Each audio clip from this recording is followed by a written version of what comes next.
Yep. Okay. Let's call this meeting to order. Flag salute.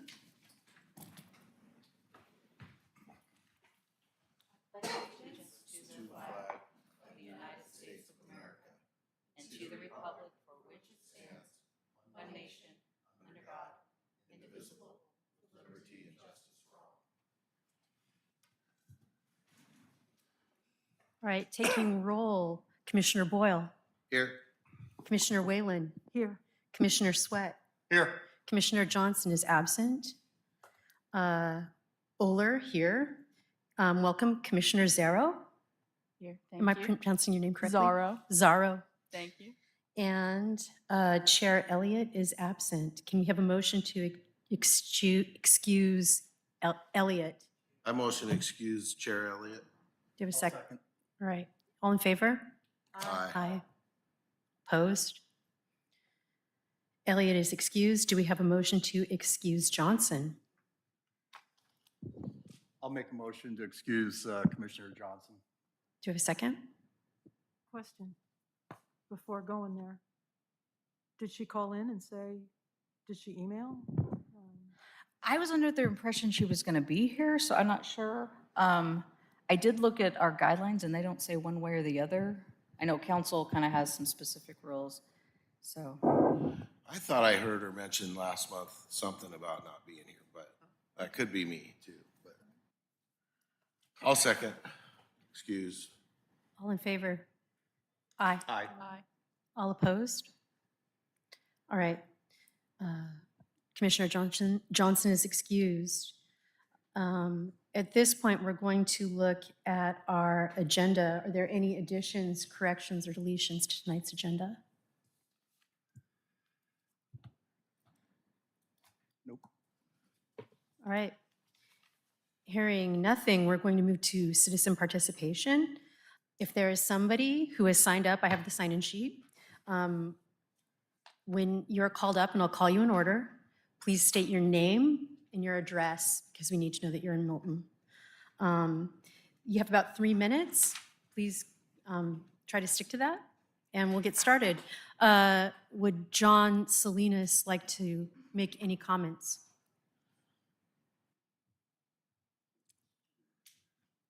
My name is John Salinas, and we received a notice that property at 7303 and along the corridor there, the city is asking to change that from a business zoning to residential.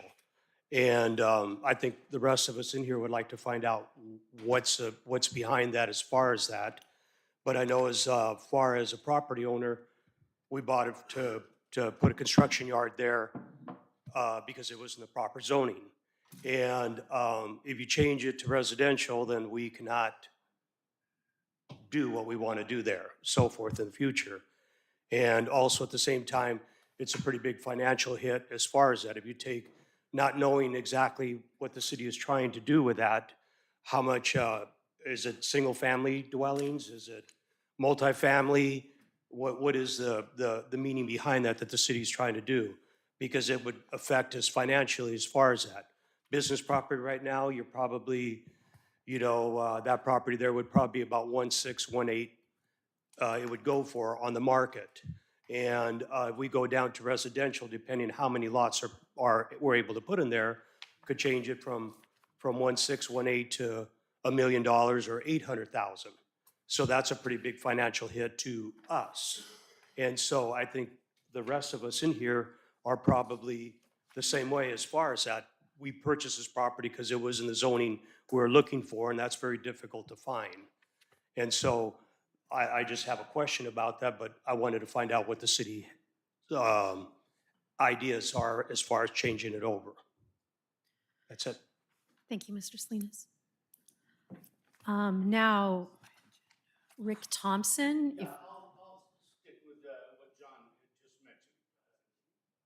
Partner live on the property. Gotcha. All right. Next, Min Park. If you would like to speak.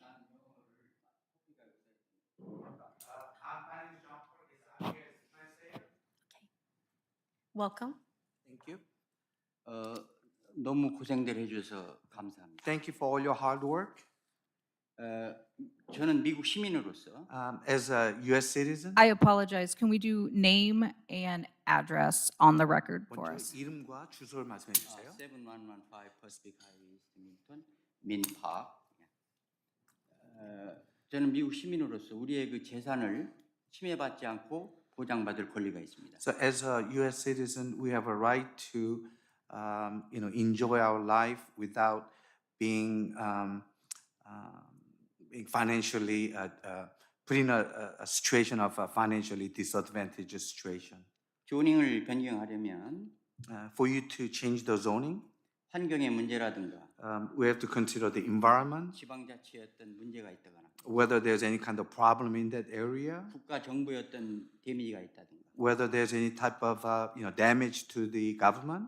어떤 이유가 있었는데 이건 명백한 이유가 없습니다. But so there should be a clear reason, but I feel that there's no clear reason. 이것은 우리의 재산권을 뺏어가는 겁니다. I feel that you are taking away our rights. 그리고 우리가 그 주위에 있는 사람들이 미팅을 여러 번 했는데 And we've had meetings amongst neighbors, 그분들은 다 반대하고 있습니다. and we are all opposed to the idea. 그리고 전달이 못 받은 사람도 있습니다. And some people were not informed. 부동산을 구입할 때는 60년에 100년을 계획하고 우리는 구입하는 겁니다. So when people purchase real estate, they are looking forward to 60, 100 years forward. 이걸 커머셜 조닝으로 우리는 구입을 했습니다. And when we purchased it because it was a commercial zoning. 우리의 계획은 60년, 100년을 내다보고 또 그렇게 계획을 세우는 겁니다. So we planned ahead for 60 to 100 years in the future. 앞으로 그 밀톤을 나는 사는 걸 자랑스럽게 생각하고 And I'm very proud to live in Milton. 하이웨이 99번 선상으로 레지던셜 조닝은 100마일을 가도 없습니다. So when you look at Highway 99, up and down, you don't see any residential zoning. 여기는 소음 때문에 레지던셜로는 살 수가 없습니다. 소음 때문에. Because of the noise factor, it's not suitable for residential. 그리고 지금 공사가 거기 지금 그게 무슨 공사더라 거기 고속도로 공사 인아웃 체인지하는 거. So they're having a freeway interchange construction. 공사가 끝나면은 거기는 더 소음이 심각한데. And once the construction is done, it will have even bigger noise factor. 지금까지 우리는 그 공사할 때도 너무너무 밤늦게까지 공사하는데 스트레스를 많이 받았습니다. So we've have been receiving a lot of stress due to noise because of the construction even late at night. 그러나 우리는 한 가지 희망을 가지고 있었습니다. But we had a hope.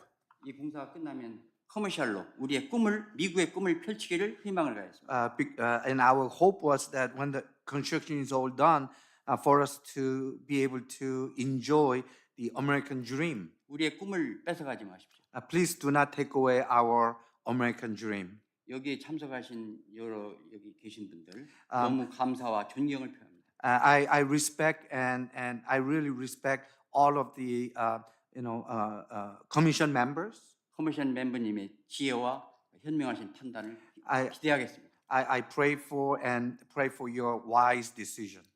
Thank you. Thank you. Thank you, Mr. Park. Next is Hyo Cho. Please remember to state your name and address if you wish to speak.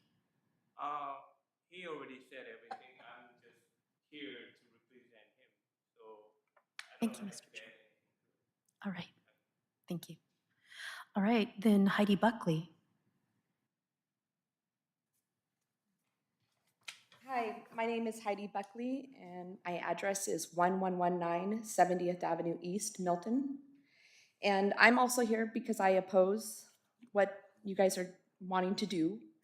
I sought out and purchased this property in 2006 because of the zoning. It's a rare piece of land. I love it there. And I started a business there, and I'm so excited to where I've gotten. And Milton has been wonderful to us. But I bought it as an investment. I knew things were coming, construction. The timing of this is really weird. We have so much going on right now. and the light rails coming through. And I know they contacted me personally on the phone. They said that my property was going to be involved in it.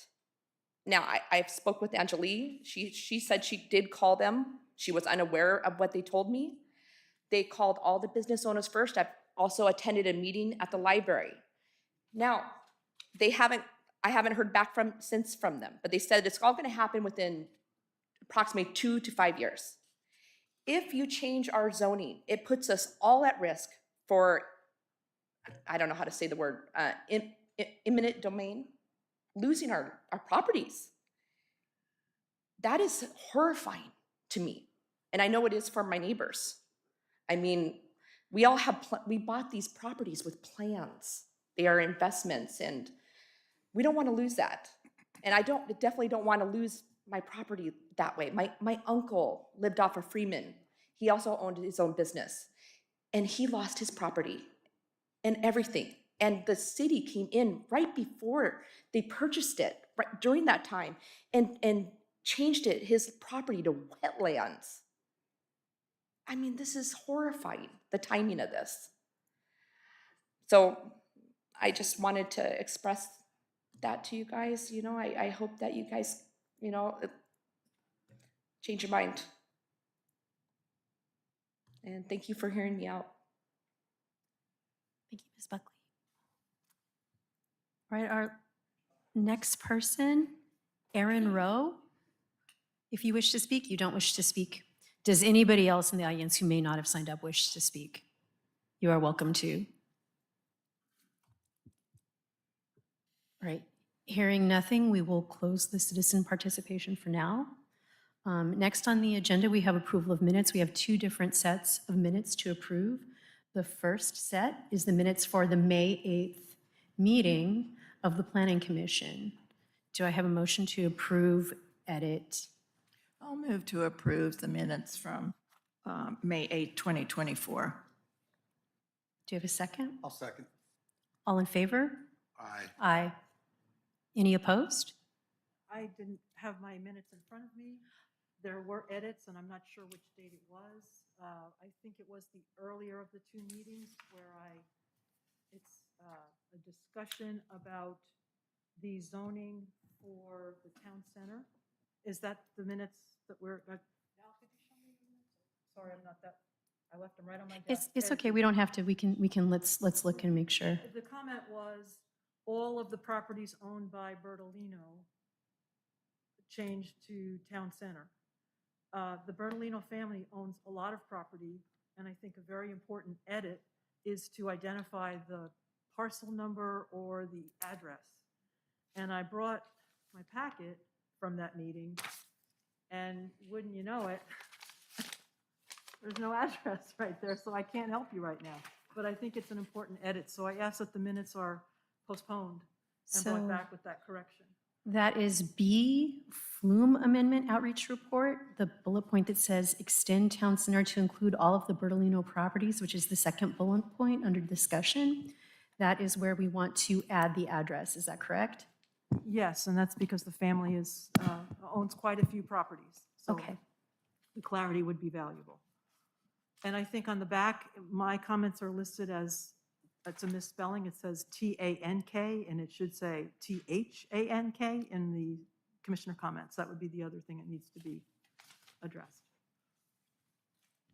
All right, with those amendments, is there a motion to approve the minutes as amended by I'll Wayland? make a motion on the May 8th, 2024 minutes as amended by Commissioner Whalen be accepted.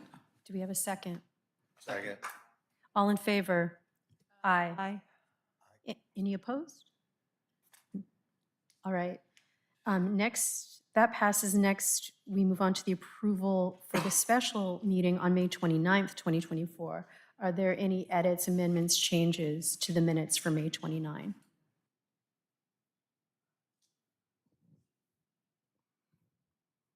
None. I'll move to approve the minutes for May 29th, 2024. Do we have a second? I'll second. All right. All in favor? Aye. Aye. Any opposed? Hearing nothing, the minutes for May 29, 2024 are approved. And now we will turn to our regular agenda for tonight. Chair, before you start, I'd like to apologize for being late. I was at Mountain View finishing up my volunteering with tutoring over there, so I apologize for being late. Glad you're here, Commissioner Johnson. Miss it. We excused you in your absence, but, all right. Yes, so thank you, Vice Chair and Planning Commission members. So just some background. So the Growth Management Act requires cities and counties, it's currently every 10 years, to review their full comprehensive plan, which is sort of the big vision policy document, and then also the zoning development code.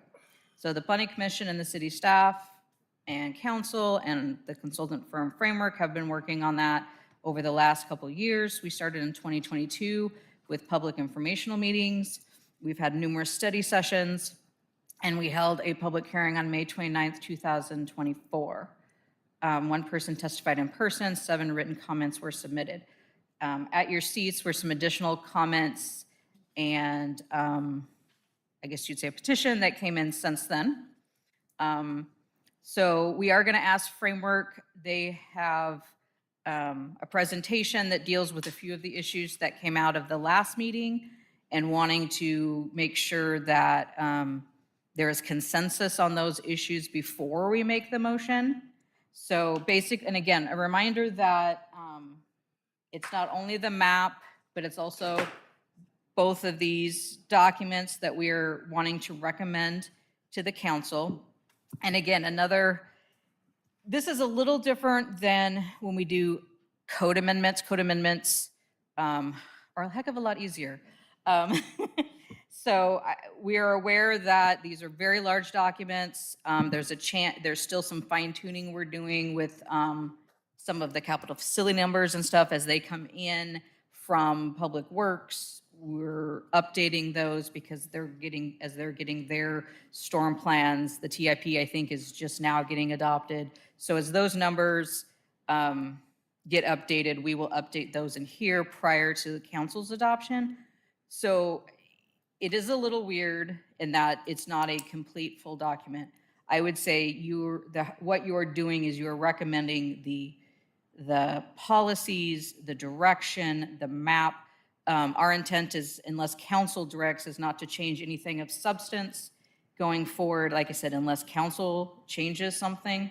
But again, Framework's going to go through a bunch of the items. One of them has to do with the properties between 70th and 99, which were brought up, and Planning Commission kind of had last meeting interest in changing that, so they're going to go over that. There's also some terminologies and stuff. So I'm going to turn it over to them to kind of go through their different items that they want to make sure that we're all in agreement.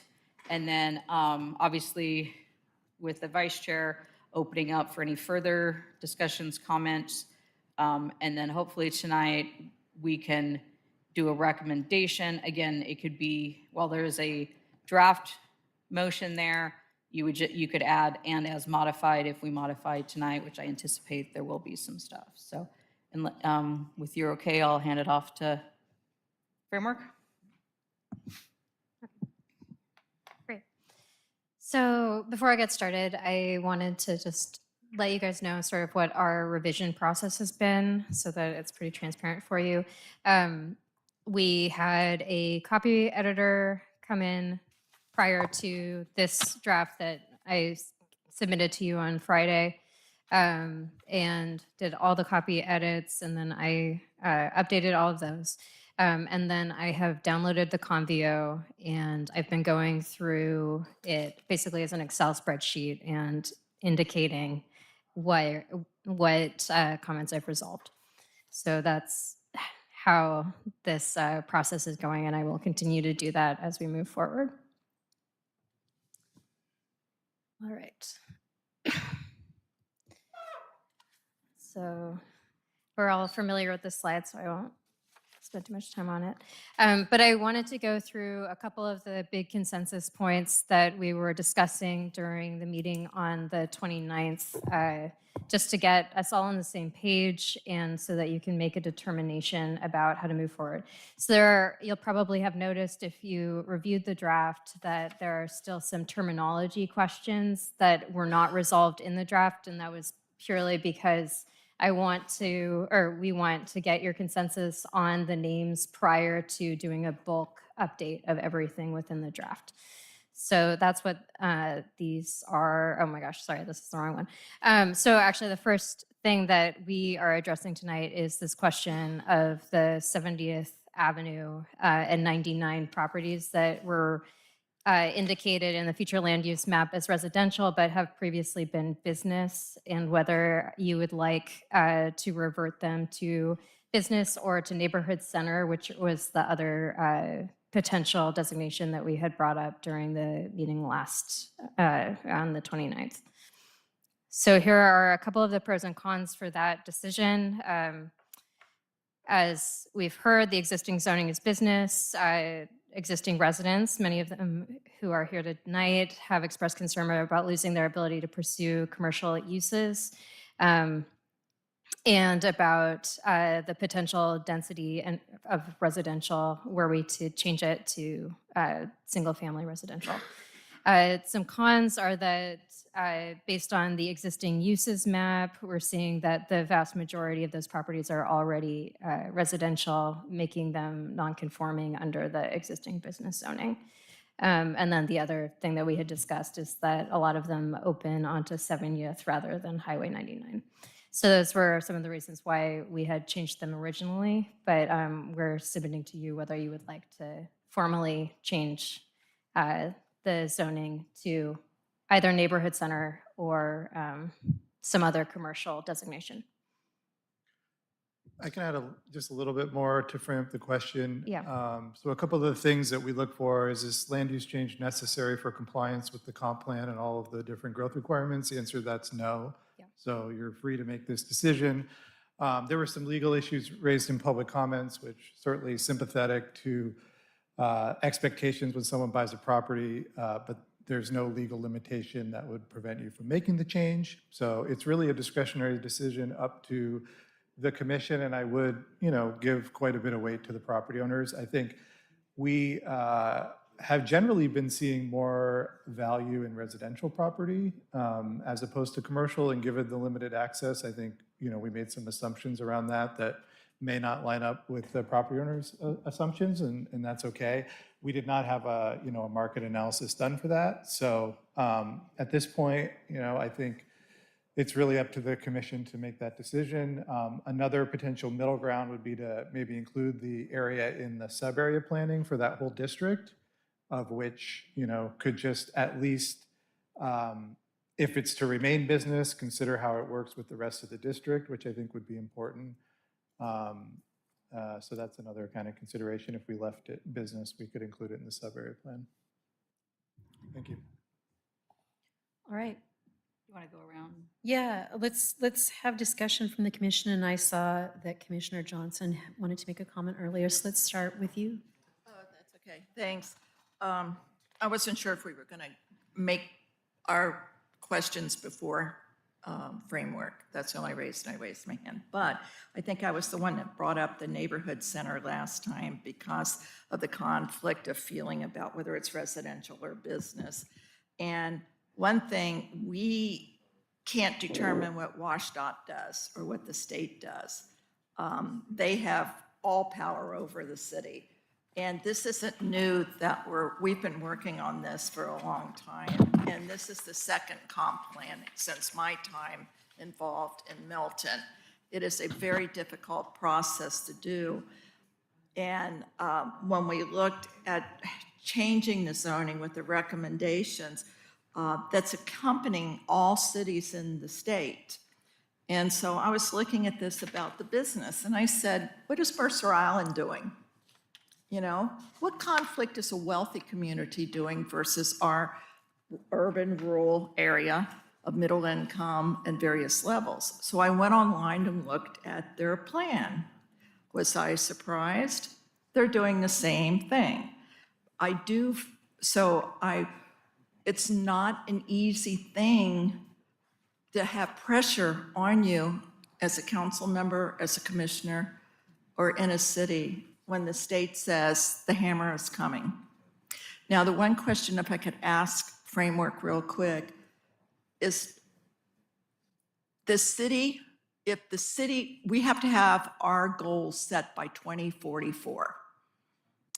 If the city does not comply and show progression required by the state bills and laws, face a penalty if not movement. Because I know we got caught one year when we had the wrong population.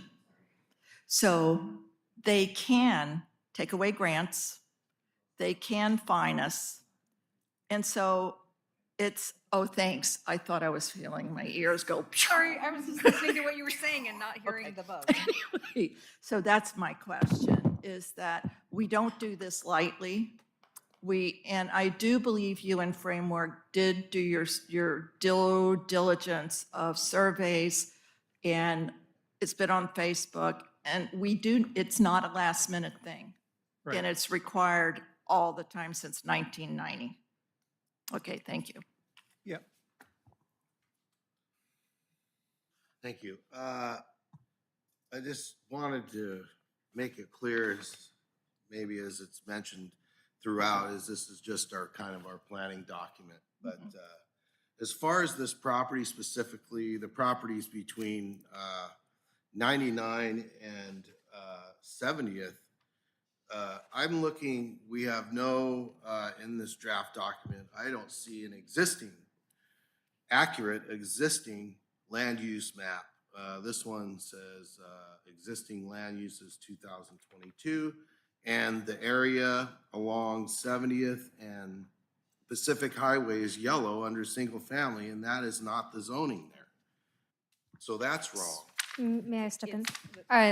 So those are existing uses. They're not the existing zoning, if I understand. Next step the one that is you're we go to, this is where my first question of the night was going to be this, and this topic is I was under the assumption that our last special meeting, this was resolved, that this was going to be red here, or purple here, back to the business, just like the consistency, or I guess the red, it'd be red, just as the rest of the consistency on 99. I thought this was very clear at the last meeting, and so I was a little surprised to see it on here. And it's unfortunate that all these people had to come back because this was not changed prior to this meeting. I appreciate everybody that spoke tonight. I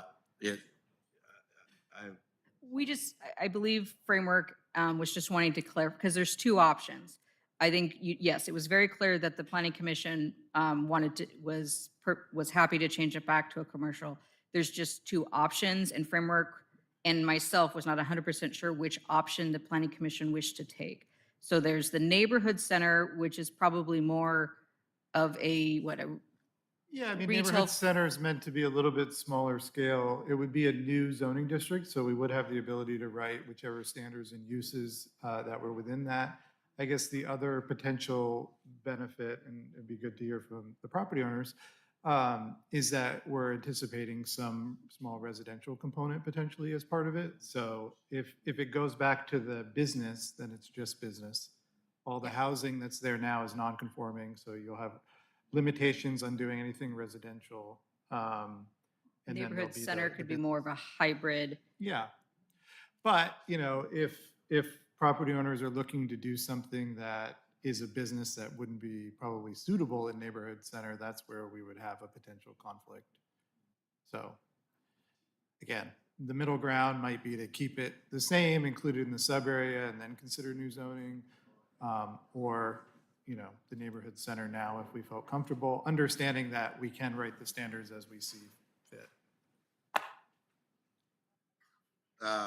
To follow up on that, finally, on this, I am 100% in favor of changing this back to, or remain 99 business district, and to be consistent with the area. we as planning commissioners are not engineers. We can't begin to start to tell people what they can and can't do on a property due to topography. And so it's that, as far as that goes, that's out of my, what do they call it? But it's, I'm not gonna tell people what they can and can't build on, as a planning commissioner, as a volunteer person on a city board, sit here and say, change the zoning because of topography. So, and based on the, basically, petition that we got from the neighbors, I would say it remains 99 business district. Thank you. I just have a quick clarification question. I apologize if you've clarified this before, but neighborhood center, would that allow all of the existing businesses to continue functioning as they are? Well, any zoning would allow the existing businesses to continue functioning. If you change the zoning and a use becomes non-conforming, they're still allowed to have that use in perpetuity. Oftentimes there's limit in terms of like expansion or modifications of that, but Gotcha. it would never sort of require a business or any other use to be removed. Okay. Okay, thank you. All right. I'm in favor of having it as 99 business district as well, or the other designation. I don't really want to go too into detail on that. That's it. So I too was thinking that this was decided last meeting. I understand that there's a few different options. I can see all sides of this. You could look at what is on the map right now and say, well, that really blends with our potential annexation area, which is again, all single-family usage and stuff. So I do see the logic. I also understand the idea that people buy property and they have expectations. And I think for this small area, I don't think this is a make or break for the city. So if the residents are saying, hey, we're fine with contractor yards and industrial kind of stuff, I don't really argue with that. My vision of a neighborhood center was a little more pop-in, retail stuff. And I think there's such a strong people trying to avoid I-5 problems, getting onto, it's one thing if it's a big storage facility or it's a car sale business or something. So I ultimately having to make a decision would just say business, just going in that route. And additionally, it's one of those things you keep working on stuff, learning, absorbing, and then it finally layers upon layers hit you. But if you look to the property to the west of the specific between 70th and 90, that has been changed from multifamily to the neighborhood residential designation. And I'm thinking that's, I think, a worthy point to reconsider as well, if not now, very soon, given proximity to transit lines and such. It seems that that whole area could be. But at any rate, it's one of those things when you're looking at the little maps on your little computer screen and such and trying to figure it out, it really occurred to me, gosh, it's not urban residential the way it is with the multifamily currently changed to be along the uptown area. So to answer that question in the point of the discussion and not go any further and bring up another issue to reconsider, and I appreciate the opportunity and the citizens coming forward and expressing their concerns. Thank you. Commissioner Sweat? Yeah. At present, it's business, right? Correct. But isn't there a lot of resident up there too, residential? It currently has a lot of residential houses, but, which is why staff was thinking that it made sense to make it residential. it appears that majority of the property owners want the option to remain business. What's wrong with a mixed use then? Where, you know, some of the people that have dreams of building their business and everything, and they live up there. I don't see a problem with making a mixed use. And that way you're accommodating the residential as well as potential commercial as well. And that's pretty much where I stand. Instead of making it business or residential, let's make it mixed use. All right, let's see if we have a consensus. I know it's unanimous that we will not change it to residential. That has been expressed unanimously by the Planning Commission. I guess the only remaining question is, do we want mixed use, the neighborhood center, or do we want 99 Business District, the commercial? Can we have a round of comments on that? Okay. So I understand it. When we determine a future land use definition, and the reason at the special session when we talked about that area, and the reason I brought up the neighborhood center is that it was allowing both business and residential people to be able to exist together. Right. And part of it is we have no idea what's going to happen in the future with Sound Transit and the expansion of all transportation coming. The one thing about the 70th, that road will have to be widened. It is a horrible road for those people. I feel for you all that live on that road trying to get out. At least the stop signs now help. But I understand the businesses, but I feel for the residential people. And I think they can coexist. Sometimes we have to compromise. And my thought was that the neighborhood center, that's what it did. So my final question is, in the definition of the neighborhood center, can we expand it a little? Instead of the Seattle neighborhood center, it's the Milton neighborhood center. And it represents who we are, not what Seattle represents. So redefining what it means for us so that their business doesn't have to have apartments above it. It doesn't have to be retail. It can be what it is. So we'd have to know what those businesses are now and say, we honor the businesses that are there now. We don't know if we want other types of businesses in there for the residential. Yeah. Yeah, we can definitely do that because it's a new district. And the reality is we can actually do even two different versions of the neighborhood center. If we wanted a version that was just specific to this area and the uses were a little varied to accommodate, you know, what would be appropriate in the 99 corridor, we can totally do that. So we have a lot of flexibility, you know, going forward if we do want to choose that new designation. Another option, not to confuse things, but you could also do kind of an overlay over the existing business to allow some residential, but keep all the commercial rules. I mean, there are some creative things that we could come up with a little bit of direction from the And the commission. other thing, it's to get the non-conforming gone, What's that? to get rid of Well, non-conforming. the benefit would be under the neighborhood or the neighborhood center zoning, since it's new, we could write in provisions so that the existing residents are not non-conforming, which is a factor for anyone looking to invest. So I like it to remain business. I have nothing to add. Considering everything, I had no preference, but I think it does give the property owners the most flexibility to have a mixed use that allows for business and that allows for residential, not knowing what's going to happen there. That is the most flexible, the least restrictive, and therefore I support the neighborhood center.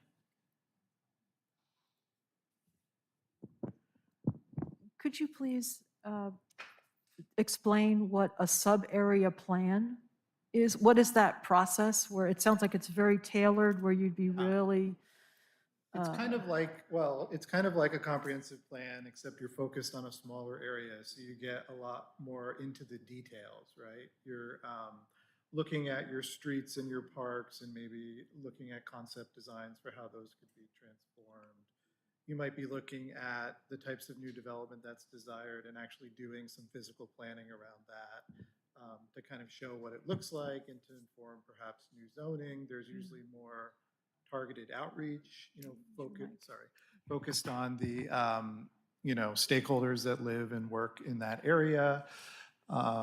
So it's just a little bit more focused than you would for a citywide plan. We do a lot of that work with different communities. And, I think if you do leave it business, I would then recommend that it be included in the sub-area plan since it includes that entire area. And then we're kind of setting this up with a number of communities where they don't have the bandwidth to take on a sub-area plan while they're working on their comp plan as a next step so that you're not sort of hastily making changes and you can be a little bit more thoughtful about it. Okay. So, So I support the idea of keeping it business and extending the sub-area planning concept further south. I think it's, I will say, I'm really strong on the issue of dealing with nonconformity. I do not agree with expanding nonconforming uses. I'm real strict about that. So I struggle with this in terms of there may be people who say, yeah, I'm okay if there's a business next to me and another one here. I'm just going to make my house bigger. And so I think I'm going to have to take back on the business thing and talk about the mixed use concept so that the single family homes that are there and for people who want to live, with a work, maybe have a real home business going on that is rather intensive and intrusive. yeah. But make it a mixed-use area that's suitable for what's really happening on the 99 corridor and for the heavier duty kind of trucks and all of that. So I will amend my suggestion and side with the idea of the mixed use concept and learning that we could now have multiple different kinds of neighborhood centers.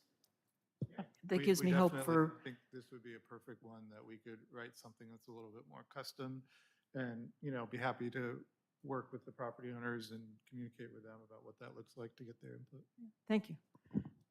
So what I heard, if I can recap, is that the overall consensus is neighborhood center. I'm not done. Oh, you're going back to you. Okay, sorry, I went with your first one. All right. Real quick. Now, if you change it to business, for instance, and you have a lot of people up there with homes, when they sell those homes, are they going to remain residential or? Yeah. It runs with the land, so property ownership doesn't matter. So they could sell it. It would still, if you kept it business, the residences would still be non-conforming, but they wouldn't, they'd be grandfathered in perpetuity. Okay. They just So- couldn't expand and do things because they are Yeah, not. I'd have to look at the rules. I mean, you can also write exceptions to those rules, but that gets a little dicey when you're writing it for one part of town and not another, so. I think I'll still stick with mixed use. Yeah. Thank you, because that gives us a consensus. So if not, we were going to be tied. I have a consensus of 4 neighborhood centers to keeping it or going to 99 business. Just a summarize, since we do have such a huge amount of audience that really cares about this issue. The current zoning will no longer exist in the new plan. So, but what this is neighborhood center is sort of a new kind of in between we're looking at. We don't have the rules for that. Those rules we start talking about in July. And since this neighborhood is very engaged in that, we will have the opportunity to, in essence, meet with you and kind of talk about what makes sense for that area under that sort of, and neighborhood center is commercial with, it's sort of, again, it's that idea of mixed. It's sort of supposed to help be sort of a mixed use area where you can have residential and commercial. And so by them selecting neighborhood center as the kind of overall, we will come back starting in July and figure out what those specifics are. So you are all welcome. And like you said, because there's such interest, we can have a neighborhood meeting where in a much more informal setting to have those discussions to see what those interests are and those desires are. So that's what I'm hearing. And if that sounds good.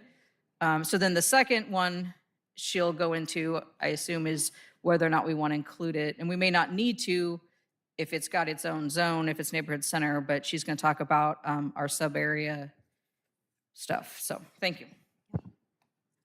Are we ready to vote on this? Yes, so I'm back to them unless you have anything else.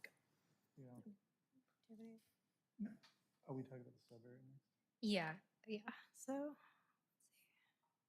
Oh, sorry, if you want, yeah. Oh, these ones. I was just going to say one more point was, if we're going to have a commercial designation, then I would include it in the sub-area plan. Even though we're going to write the zoning before the sub-area plan goes in place, I think it's important to include it. And then that way, if we have any fine tuning we need to do or something, we can do that. Okay. yeah. All right. And that is currently, so these were the sub areas that we've discussed up to this point. And And again, can you define sub area for everybody? Yeah. It's a smaller area of the city. They come in various forms. I mean, the typical sub-area plan is like your downtown or a specific neighborhood. It's usually an area that has commercial or mixed use or some type of special importance within the community. Milton right now has a special planning areas map that's on the website. And so we're kind of following that to some degree. And we also realize that using words like district get confusing between the land use designations, the zoning districts, and, you know, sub areas. So we're proposing some tweaks to make that more clear. On the special planning areas map right now, 99 is referred to as the West Milton sub area. So I think that makes sense. Town center sub area it makes obvious sense. And then Uptown sub-area, which does include the Uptown land use designation and new zoning district. But that seems to be an appropriate name, and if we refer to them as sub-areas, I think that avoids some of the confusion. You have a question? Whatever works. Well, we could go in sequence. You want to start on that side this time? Okay. Commissioner Slick? I'm good. Commissioner Whalen? So this sort of ties in with a major concern for me, which was, my understanding was we were going to have distinct names for the future land use map. We were going to have entirely different zoning district names for the zoning map. And I thought sub-area-wise that because they're crossing over or maybe including little pieces of adjoining different zonings, that there would be a different name. So I look at this and say, the West Milton sub-area, okay, we don't have a future land use map designated call that, by that name. We don't have a zoning district. Now, we don't know what all the zoning districts are going to be yet, but I mean, that works for me. West Milton, and I see that it's extended all the way down. And I hope that our audience is really grasping that the Planning Commission is saying we're going to keep it commercial there and we're going to do something to make it so that folks who have their homes there can enjoy the full use of their property as residential uses. Right now, they don't have that. So it gives the greatest option. When something's non-conforming, you can't make it bigger. You have restrictions to it. So I think it's a wonderful solution. In case people had to be leaving early, I wanted to affirm my understanding. The town center sub-area, we used to call it Midtown. It's just a way so that with boundaries are picking up other areas of, so I would say Midtown, the Uptown, call it East Town or call it Meridian, but that way someone in the future because history nerds like me, and I mean that in a positive way for all our nerds in the universe, someone isn't looking at saying, well, wait a minute, uptown sub-area, but there's an uptown district, by having distinctly different names, different boundaries, to me, it makes sense to really have distinctly different names. Maybe that's a bad philosophy, Well, but that's my yeah. thought and suggestion. I mean, your points are all well taken. There is definitely some overlap. In terms of the future land use map and the zoning map, yes, in some cases, we're making more of a distinction, but in some cases, we're also being more specific in the future land use map and the zoning map. And Uptown and Town Center are two examples of that, where we've made the zoning more specific to match the land use designation. So it's not intended that the maps are going to be completely different. They're just going to have different relationships than they do now. And in some cases, like the neighborhood centers and the neighborhood residential, we'll have some flexibility potentially for multiple zoning districts that could implement those designations. But with that said, I think for these, I would want to choose what people in the community would most identify with. Like if you were at the grocery store and you showed someone a map, I mean, what would these names resonate with them, or are they just like planning things that are on a planning map but don't identify? Do you know what I mean? Those are the things that are questions for us. Well, I'd just say, call the Uptown sub-area plan the Meridian sub-area plan, or the Milton Way Meridian Gateway sub-area plan, or something that, I appreciate you're saying, let's make it make sense to people. Yeah. But that way it allows it to be a little more flexible in its boundaries, as a suggestion. I don't know how other commissioners feel I think about it. these were the names that were used in the vision plan. And again, I don't know if those really resonate or those were just kind of used at the time. And I do recall seeing Midtown somewhere because I think I had used that term. So we're really flexible. We don't have a strong opinion on this. It just wanted to be recognizable and have them defined in some way. All right. I mean, I like the sub-area names as they are. They make sense to me. I don't want to trip over nomenclature, what we're going to call something too much, and I feel we're going to go there sooner or later anyway. But Uptown is up. As you go downhill, you go towards West Milton. So, I'm okay with Uptown. I mean, if there's a really strong desire on everybody's part to change the names. Town Center is in the center of Milton. It could be Midtown, it can be Town Center.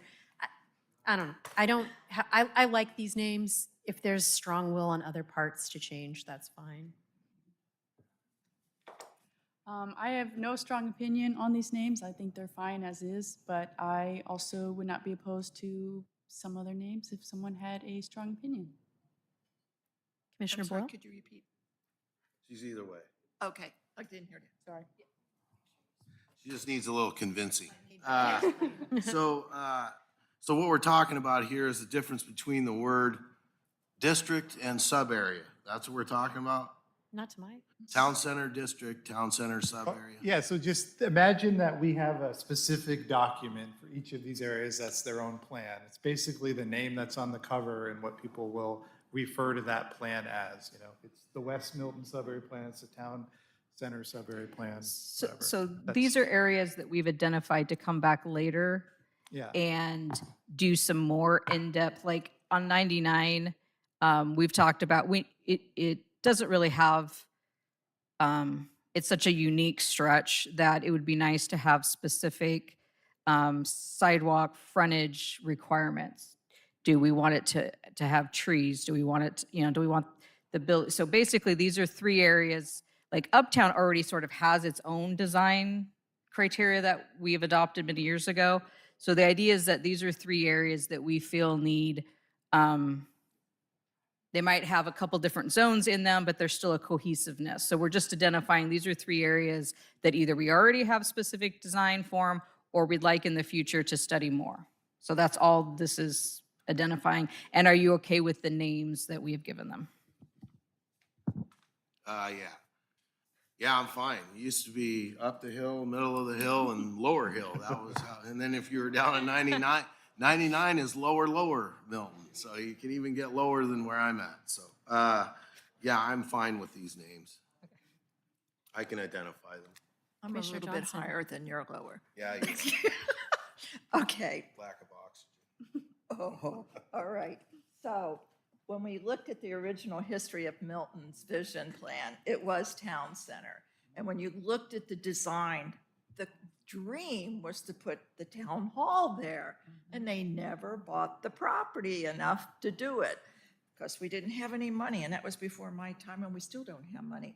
But anyway, town center, that's great. I wish it was the full town center. You know, the city hall was there too. And uptown, that's what it's been.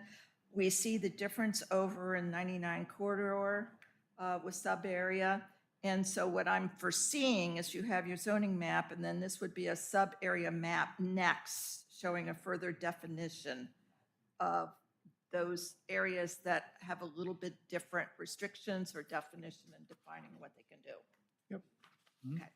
And so then I look up at the quarry area, and that was the quarry. We don't call that quarry anymore. Right. So that's when I didn't happen, but it is in this one here still on 24. Yeah. But, okay, we're going to change that one, right? Okay. And so I like the names. It doesn't bother me. It's showing it's a further definition of a big picture. Okay. Okay. Cool.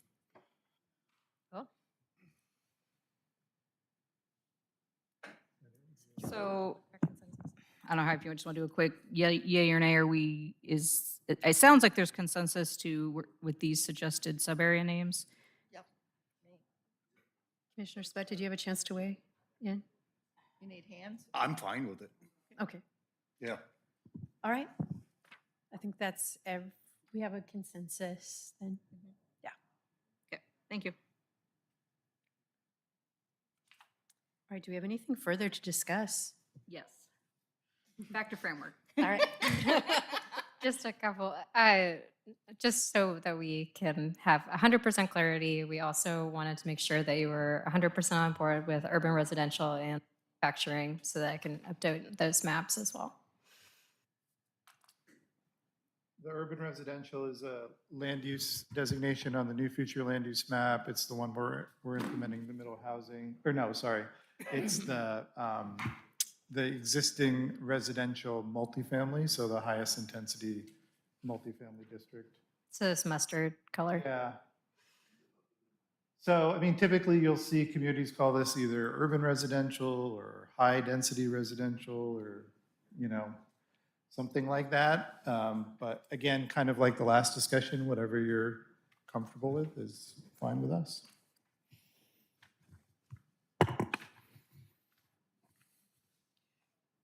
Any discussion on this? I see Commissioner Johnson has a comment. Thank you.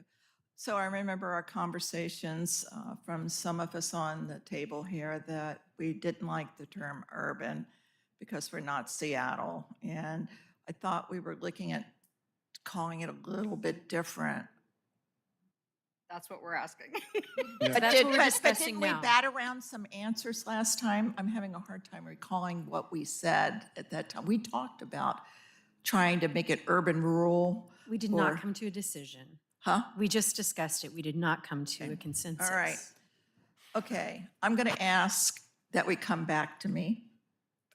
Al? Think about it. Oh, wait a minute. We're going this way now. Commissioner Boyle. I've got it in my mind. I Thank can't you. say it yet. This is one of the things that I brought up, and I like the term high density, but I did do my own research on the term urban and the definition. And I understand that the opposite of urban is rural, and we are no longer rural. So now we are urban. I hate to break it to everybody. I've been to some rural areas, and we are not it anymore. So you history buffs, sorry, but I'm had a little bit of an awakening there. And but as I started reading through the document, I found some new terms with the term urban in it. Semi-urban. And so I Googled, what is semi-urban?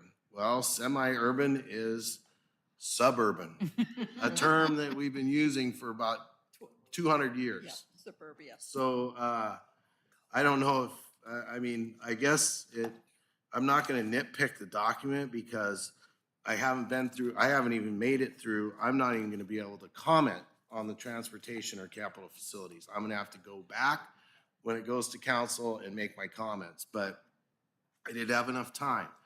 But it's a well-put-together document, and it's very easy to read. And once I figure out the AMIs and the FLUMs and that kind of thing, it's very easy to follow this document. And so I've kind of backed off a little bit on the term urban. It's widely used, and it just demonstrates population growth, and it's the new word. So, but in this instance, I think for clarity, if we wanted to change it to high density, that would be my choice. But I'm not totally against this urban residential. It's just not really defined. I guess it probably is, but. I would also say, just so that you're aware, that the distinction between the neighborhood residential and the urban residential is really not that significant because of the changes we've had to make in the single-family zones. So one option would be, well, two options. One, you could just designate it neighborhood residential like the rest of it, and you could still have the same kind of version of the multifamily district that could still apply. So you wouldn't have to have another category. The other option would be to just have a higher intensity version of the neighborhood residential, so you could still use that term. I'm not against the numbers. Okay. You know, we got to do what we got to do. But as far as what the state's telling us to do, so on that part of it, I'm cool with. It was just maybe calling it what it really is high, and I thought it might put a cap on the residential in the future, or they come up with double urban residential in 20 years. So that's just what I was after. All right. Okay. I think the names are fine as proposed. So do I. Commissioner Whalen. Well, names are helpful. I was anticipating our future land use map designation names would be very generic. Urban, I don't want to sound like we are looking to achieve the densities of our larger centers like Tacoma and Seattle. But I also recognize, to say high density, it's a subjective relative term, appropriate to the. I personally would not describe that district as high density, just on a Right. professional level. Like high density would be like 100 units an acre, Yeah. and that's not even that high density. That's like a mid, like if you just see a 6-story apartment building, that's probably what it is. So I think using the term high density is more afar from urban, because to your point, Commissioner Boyle, the threshold to be urban is not very much. You know what I mean? And even suburban is considered urban. With that said, again, the name's not going to really change probably what transpires, so it's really whatever you're comfortable with. But Right. Other suggestions from staff for a different name? Neighborhood residential too, you could come up Okay. with another flavor of that, or you could, again, use that same designation and then just use the zoning district to differentiate those. Yeah, portions. we could eliminate urban residential, Yeah. just call all non-mixed use Yep. residential, neighborhood residential, and then we could have 3 or 4 Yeah. zoning underneath that. So if your feeling is urban is not the right feel, and honestly, there's not going to be a huge change, we could just get rid of that and make everything neighborhood residential. But then when we get to the zoning, we would have more of our multifamily zoning and our middle housing zoning, and you could do it at that level because there's not a huge amount of difference. If that would, not to add another thing, but. Well, no, I really appreciate the opportunity to fine tune things. To me, it's residential, industrial, commercial, civic. I mean, it's like, there's the broad categories, and then the zoning maps Yeah. is the one that partitions these big things. So what we've done with our current business district, yeah, there's all these different uses, and some don't really work well in other parts of the city and such. But it seems to me that we've got business, we've got town centers, we've got neighborhood commercial, we've got it seems, I was expecting or thinking a more simplistic approach. It's residential, it's mixed use, it's business, and it's industrial, or just make it really simple, and then the zoning map comes in with, fine tuning the things where we are, R12, R8, R7, that I see in cities as a way to. Yeah, I make it agree with clear. that. And I think that flexibility is most important on the residential side because there tends to be more similarities, but also nuances between different areas. Whereas I think the business and commercial and mixed use areas, it does, in my view, often make sense to have a specific designation like town center because it kind of sets the tone within the map. But I agree with you. You can certainly go more general and we could eliminate a category and have more flexibility if we want. Commissioner Sweat? I think the names are fine. Leave it at that. All right, we've had some discussion. I'm not sure we have consensus. Johnson asked I to, haven't gone Commissioner yet. Johnson asked to come back to her. All right, we'll come back to I you, wanted to Commissioner come back. Johnson. I like the names, and when we see neighborhood residential, that's where you would have your subdivision, R1, R2 underneath of it. I don't like high density, because to me, it implies inner city and big cities. The urban residential is saying that it's all residential in higher density Yeah. itself versus the neighborhood residential.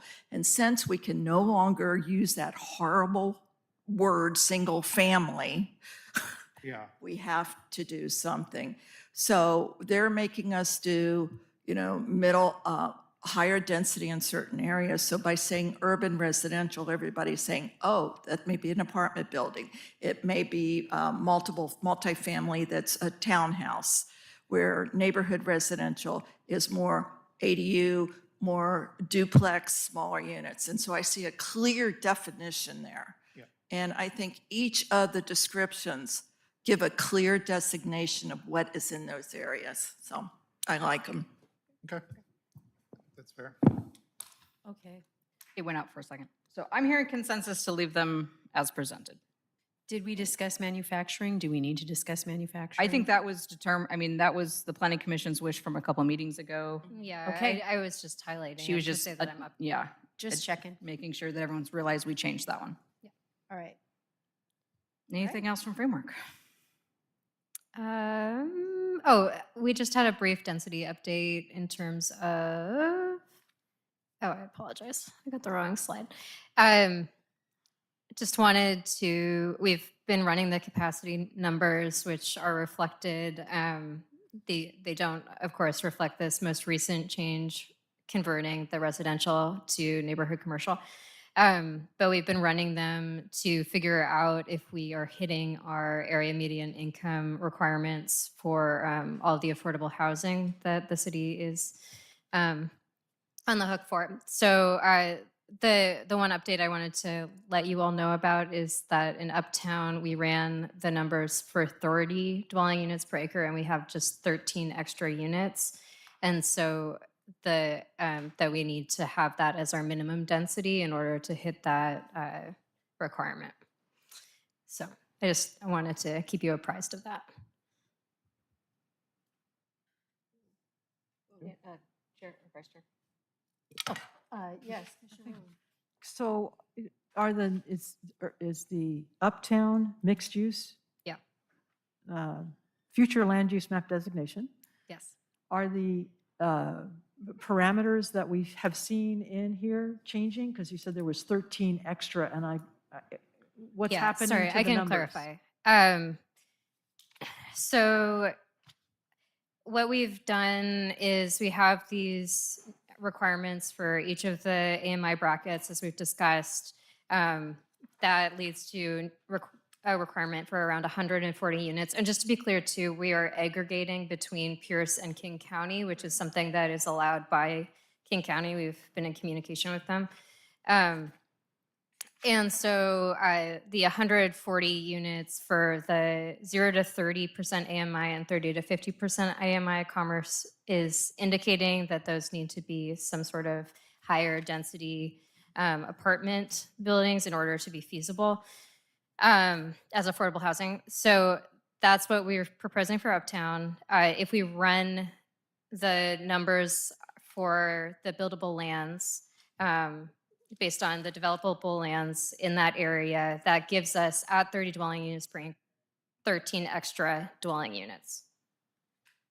So that's why we're saying that we would need to have at least 30 dwelling units per acre in that area as a minimum rather than a maximum, which is what had been written in that page. Yeah.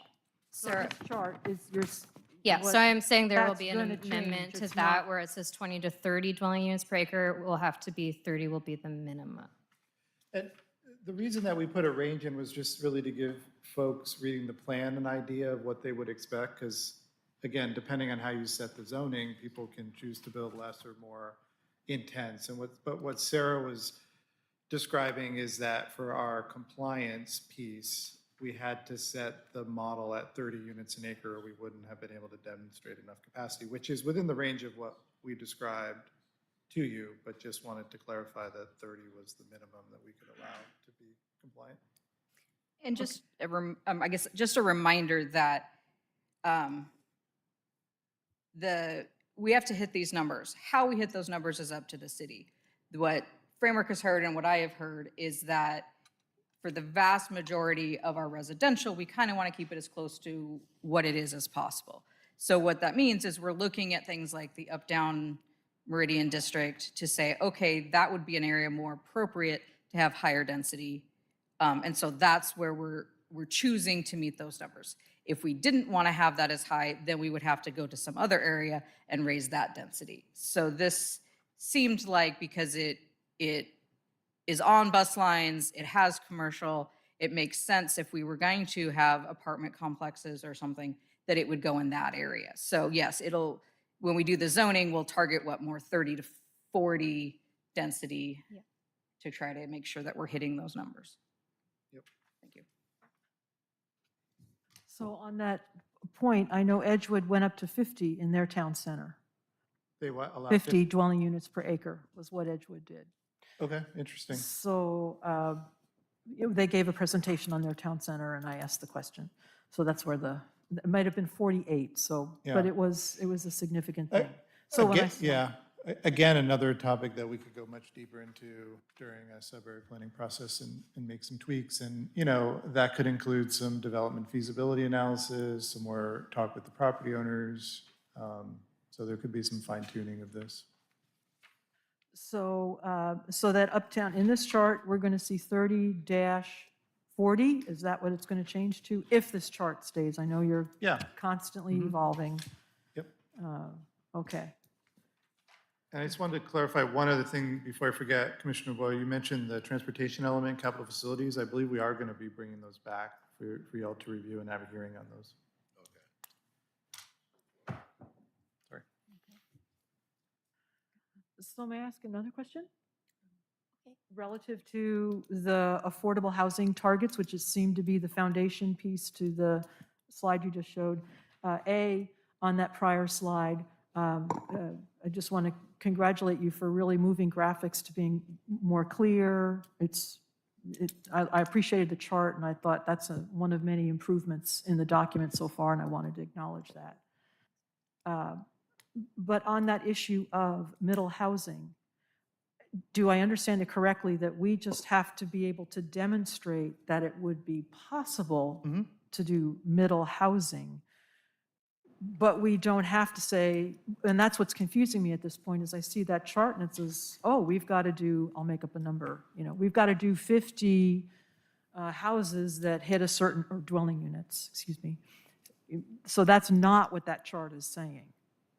It gives that impression. It's not. And I think, this cycle is unique in that we're making a number of changes of which we don't have historical data for. So I think you had brought this up earlier in the process where the city previously had assumed something and development didn't happen in accordance with that.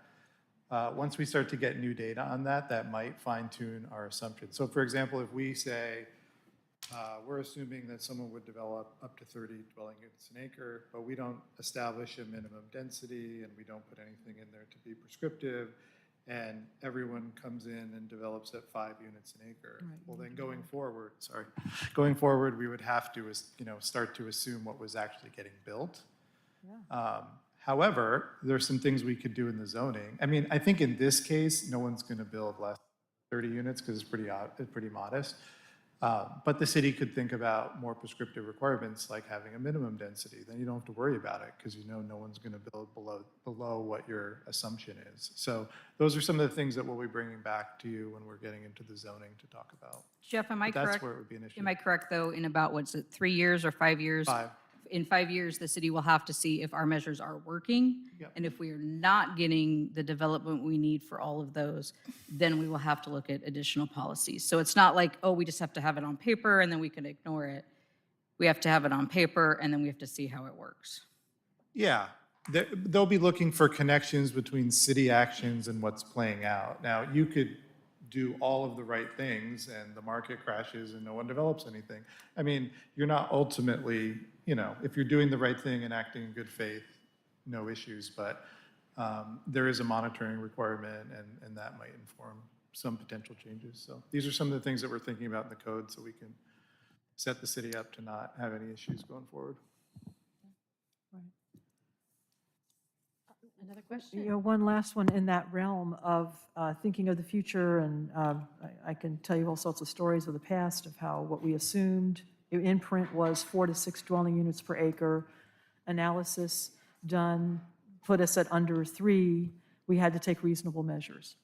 All we did was switch to net density, which is how Pierce County likes to do things, and the problem was no longer a problem. Right. It was a wonderful solution. But what it really brought home was you have these assumptions and then you have the actuals. And if you're not actually doing what you assume, so that's why I want to lower those assumptions as much as absolutely possible. Yeah. And then it's up for a real serious debate as to whether we put floors on, Yeah. limits to say you want to develop, you can do no less than such and such, and you can do no more than the floor and the ceiling business, which is a pretty big Yeah. change here. So cautionary tale, and it was just a matter of wording. Yeah, we have done some work with other clients on that, where it wasn't even changing really the fundamentals, it was just changing the assumptions and how the model was put together, in a more reasonable way. So sometimes that's a trick, but anyways, I think the city's going to be in a good position. I think, again, there's a lot of new things that this isn't historical data for, so coming up with a way to just track this stuff annually, leading up to the 5-year report, I think the city will be in good shape. Yeah. Whereas the capacity analysis, that is, if everybody did the absolute max that was allowed, do we have enough room to do that? Because we do allow it, and we do meet that. Yep, that's the fundamental first step in that. Okay. Yep. Okay, thank you. Sure. That's it, right? We just have one more Oh, we do? point, which is that Oh, right. we had some additional requests for some additional policies to be added to the document, which have not up to this point been added. But they're regarding these main areas. And Commissioner Whalen, if I forget any, please let me know. But primarily the expansion of the environment, including climate and preservation and conservation policies, to have more stringent requirements on urban tree canopy coverage, expanded policies around low impact development guidelines, a review of climate mitigation policy to make sure that it is very comprehensive, to pull in more language around the Halebos Creek watershed and Surprise Lake to make sure that they are being protected, and then more explicit greenhouse gas reduction strategies. So that's kind of the environment, climate, and preservation and conservation that we could expand. And then the other main point would be another goal around community design that's mostly focusing on transitions between zones. And that's primarily having more explicit guidelines around integration of middle housing into the existing residential neighborhoods. And then some of the key points in there are an emphasis on landscaping and on-site open space. So those were some of the key points. And Commissioner Whalen, if there are any others that you wanted to bring up. The idea of, and I know Tacoma does this, the taller you go, the bigger your setback to allow sunlight. And I don't know if that is included in, I don't really see how, I didn't think, which that, it's under the We can explicit include that in- guidelines, as yeah. that would be. Because when you look at neighborhoods in transition and infilling, you see single-family home, 7-foot side yard setback, and then you see a 3 or 4-story apartment building, which is just a simple box, and it's 3 feet away from the property line. It's a pretty imposing situation. The question in all of that is, of course, how it works with the guidelines for middle housing, because I know there's some things we can, standards we can say, and then others it's, nope, you got to treat it just like it's a single-family home. If it has a 7-foot setback, that's what it is for middle housing, kind of a thing, so. So the question is, these have been suggested by one of the commissioners. Is there consensus to add any more additional policies related to these topics? Yeah, so is there direction, is there consensus direction to add additional goals or policies based on these? Clarification, are these policies that attach to neighborhood zones, to residential?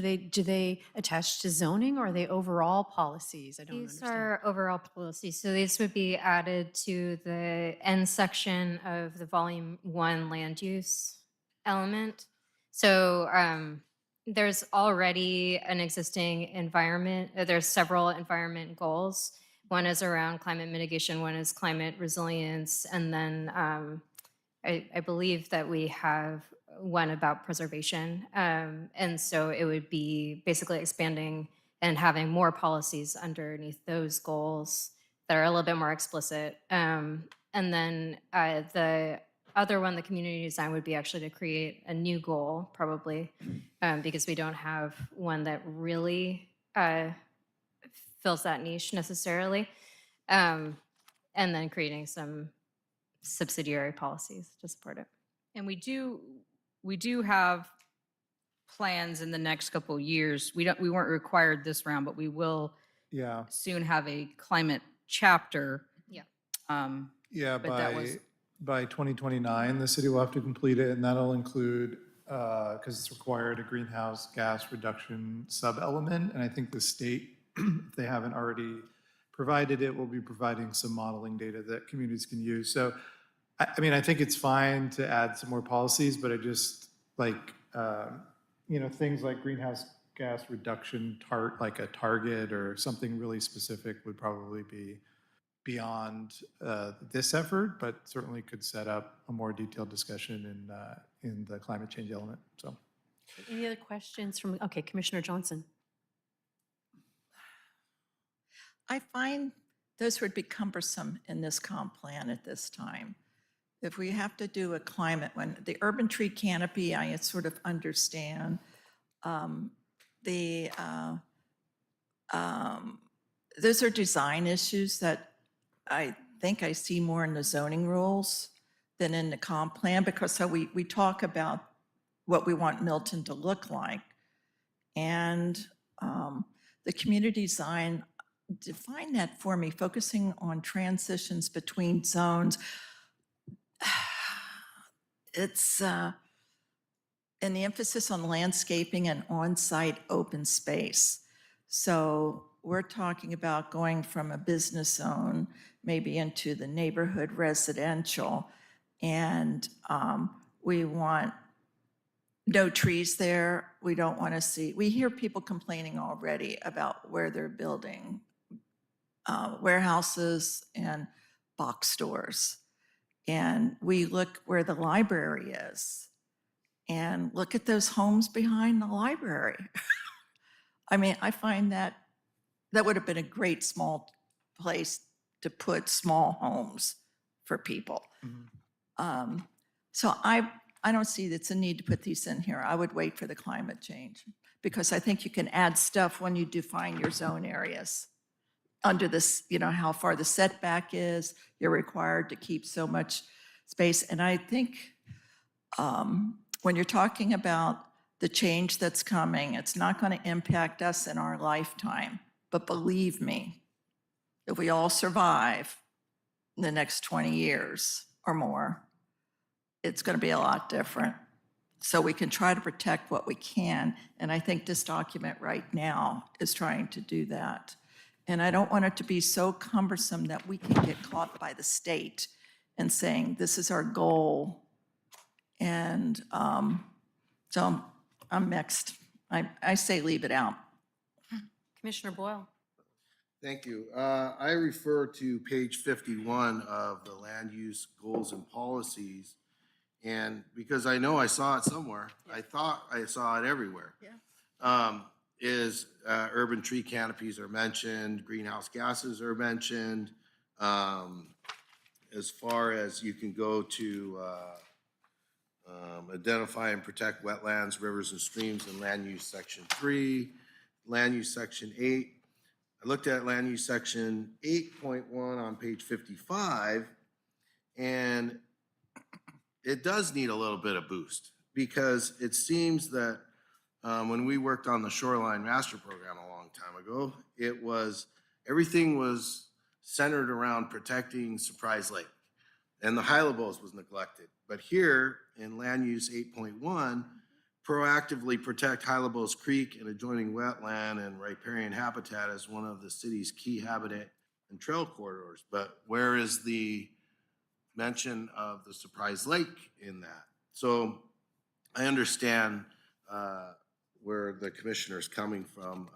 It would be nice to have somebody go through and pencil this in, a few items to make it more, I guess, Miltonize it a little bit instead of being so vague on some of them. But there it is throughout this entire document, even into the housing, is the protection of the environment and gas emissions. I also learned what an urban heat island is. I never knew what that is. If anybody else in here could tell me what an urban heat island is, I'd love to share with you. But it is mentioned throughout the document. So I guess if there's some specifics that the commission thinks need to be added or worked on, I wouldn't be against,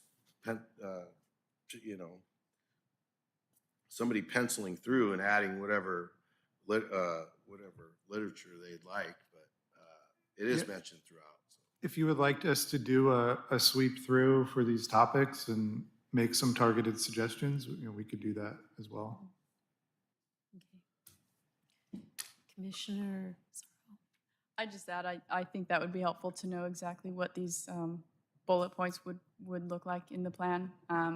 Would be helpful, but as far as right now, I don't think I have a preference pushing it a while or including it now. Yeah. And again, just a point of clarification, these policies, this is still the vision. This isn't actually like we're codifying these, correct? I mean, like the transitions to neighborhoods, you might codify that. But yeah, a lot of these things are not codified. They're more like policies, objectives of the city. Okay. I mean, they still are valuable, but yeah, not all of these would get codified. Gotcha. All right. Commissioner Whalen. Oh, I spoke my piece earlier to just suggest to make sure that these ideas were worked in. Perhaps the low impact development guidelines are part of the utilities element in terms of stormwater management. Yeah. So I think the key thing is just to make sure that those ideas are in here. Okay. And I just, protecting what we have now is really crucial. And what I've seen occur in some parts of the city is people come in and they want more light and, gone are a dozen trees on some of our larger lots, and it's, gee, I wish there was some basis in our comp plan that would say, okay, we'll work with you if you protect this, 100-year-old Douglas fir or this redwood tree that somebody planted 4 decades ago. That's just this amazing tree specimen that, so that's kind of the concept. And if it's got to wait for that to happen, it's just, the more we wait, the more we lose. And currently, our landscaping code for tree protection is single-family housing. They don't have to abide by it. It's only like a subdivision development. So I think that was the sense of urgency in my part was infill is not big plat subdivisions. And that's kind of the way our code is set right now, is protecting groves of trees. Yeah, we're actually working on a context analysis right now, looking at how middle housing can fit in terms of infill, as well as like on a standard lot size that's required by the city. And so I think as part of that, we will be discussing some of the trade-offs, right? And you brought up one around setbacks, tree canopy, which is great, but also can impact solar access for solar panels, right? So there's a number of these things you really have to look at interdependently. Would you let someone modify a setback to preserve a 100-year-old tree? There's a good example of a trade-off. And there's actually, I think, a provision in new law this year that says that cities can't require someone to they can't require a parking space if it would violate the tree ordinance or something. There's some connection to that issue. So I think we will be getting into what you're describing. It'll probably primarily be through the code process. And I would just say that there's also ways in the code to write things that are more policy-like, that aren't necessarily super regulatory, but get at the goals and objectives of what the code is trying to do. And I would say through that process, if we find there's a little bit of policy we want to add to the comp plan, I mean, we'll have 6 months to do it. So. I feel like we have these items in our code to some extent, but I completely agree with Commissioner Whalen that they need to be revised and beefed up. So I don't know if it's that we need policies as much as it needs to be on our list to go through. Because like you said, we have a tree retention, but I completely agree that it has lots of holes. And we have low impact development guidelines, but are they to where we need to be? So I think we have them. I think they just need to be updated and revised. So I don't know if we necessarily need policies for that. And we do have, we have a, I'm blanking on the name of it, but we do have protection for both the Hylobos and the creek, the critical areas ordinance. Shoreline Master Program. Yeah, thank you. The Shoreline Master Plan and critical areas ordinances. So all of those are protecting them already. So that, I guess that's just my thing is I think these need to be attacked more, I would think more on the code side of it than necessarily the policy side for the comp plan. But I can accept that, sure. needs to go. Does Commissioner Sweat have a comment?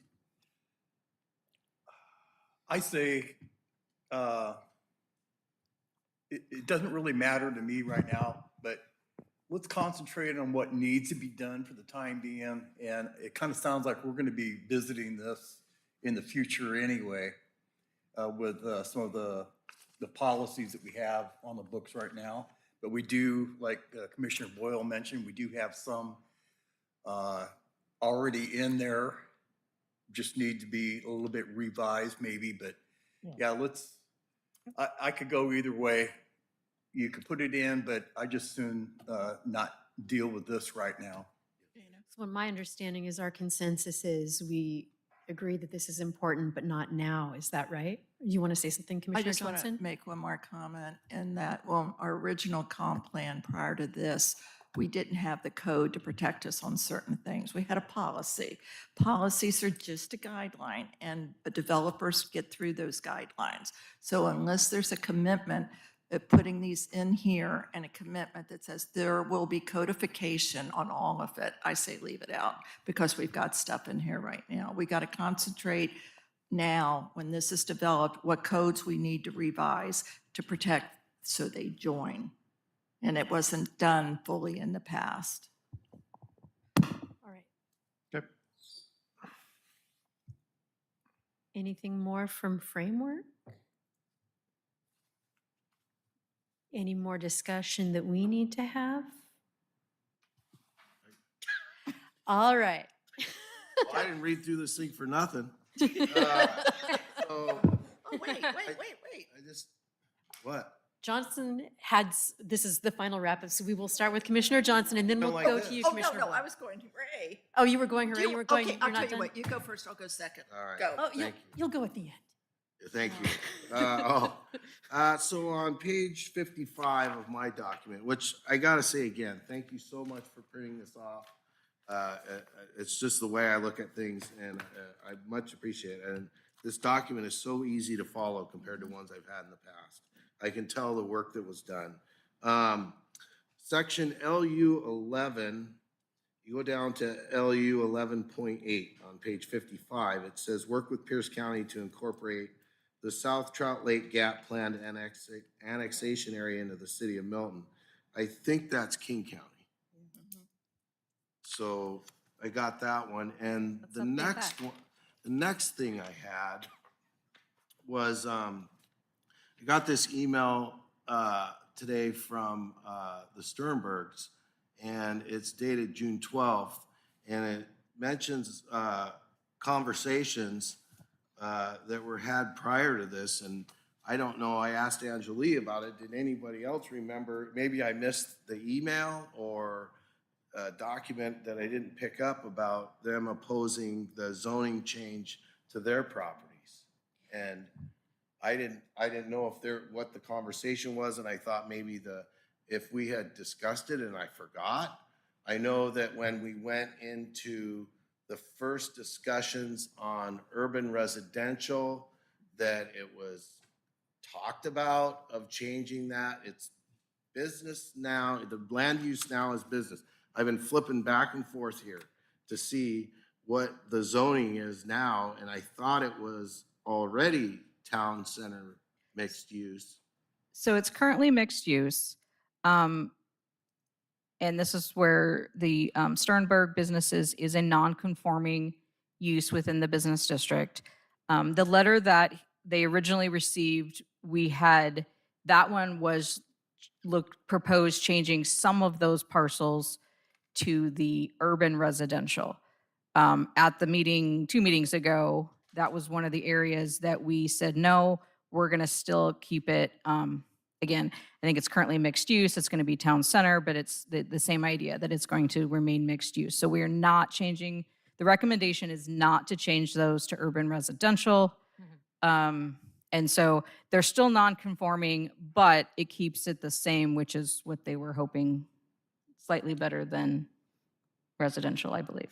Thank you. I just wanted it on the up and up. Yep. And that's all I have. Thank you. Right. I've got nothing to add. I have nothing at this time. Commissioner Whalen? Much to add. I guess clarity on what the next steps are. If, I know there is the goal for the commission to vote yes, no, up, down, left, right on moving this document forward on to council. And the degree of corrections that need to be made, the copy editor did miss a lot of stuff. A lot. And there's a lot of ways that things could be improved. Some of my bigger issues, bigger concerns were addressed in the discussion. For example, the property along 99 and 70th. The names issue was another thing that was very important. I still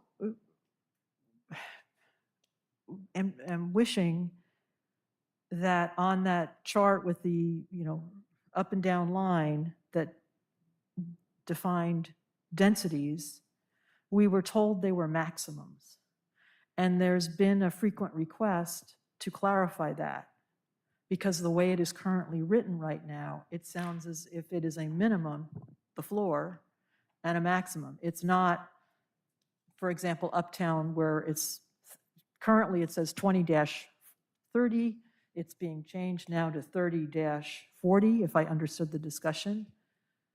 But our code is not structured to say, if you're going to develop, this is the floor, this is, you can't go any lower. So my understanding was they were maximums, and it wasn't just me who was saying, could we please get clarification? But that was clearly stated a long time ago as a concern. So knowing what the numbers, I know there's this sense of, it's ballpark and so forth. Not when they do an analysis. It's not a ballpark. And, I can show you the county document. I can show you where they said, you're inconsistent. You have to take reasonable measures. Why? Well, you said you're going to develop at 4 to 6 dwelling units per acre. So when I see that undulating chart that I popped out of here earlier in the land use discussion, I still see minimum, maximum, but we were told they were maximums, implying that, well, there's going to be some zoning districts that are going to be at one number as a max, and there are other zoning districts anticipated that will be at the lower number. So it's that's just a really important deal, particularly that it is such a big jump in density for our single-family zone, now the neighborhood residential zone. And so has just something changed where now what's being presented, that is the floor, that's the minimum, that's what's implied, that's what's expected, that's what we're telling the county when they do the analysis and say, well, you said 30 to 40 dwelling units in the Uptown, you're getting 25. You're not consistent. That's the situation I'm trying to avoid.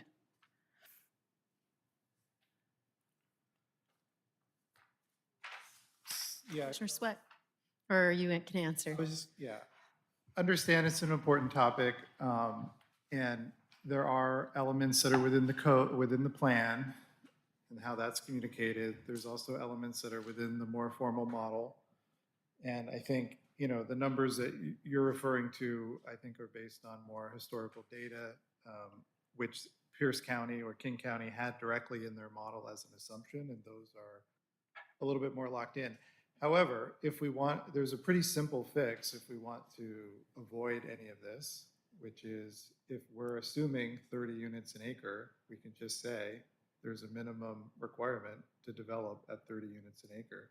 I think in that zone, it's unlikely that anyone would develop less just because of the economics of it, but we can make the zoning more prescriptive. The issue is that cities don't typically do that. They say, oh, you have a minimum lot size of a quarter acre, but someone could have a lot size that's 5 acres, You just don't know. And I think the fact that there isn't historical data, we have the opportunity to be prescriptive within the zoning to have a more predictable outcome, we can do that.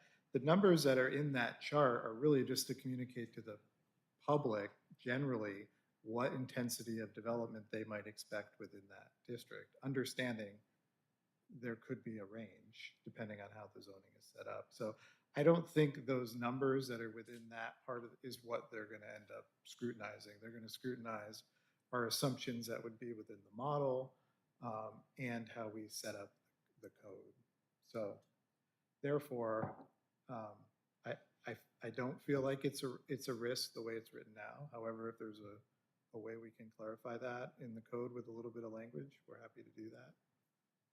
But that it's really, again, just to communicate kind of the overall flavor of the districts. Is it 20 units an acre? Is it 100? What are we likely to expect there? Thank you. Yeah, for people who are soft-spoken, it is, the mic doesn't pick it up, sadly. But, well, it's a important issue for me, but I may be alone in that. But at the very least, I think we need to state net density. Yeah. This doesn't say that. And that was another thing we got tripped up on with Yeah. the last analysis that was No, done. No, I do. I understand. I mean, I literally have been hired to get communities from having their plan disqualified to getting them, and I've done that a number of times.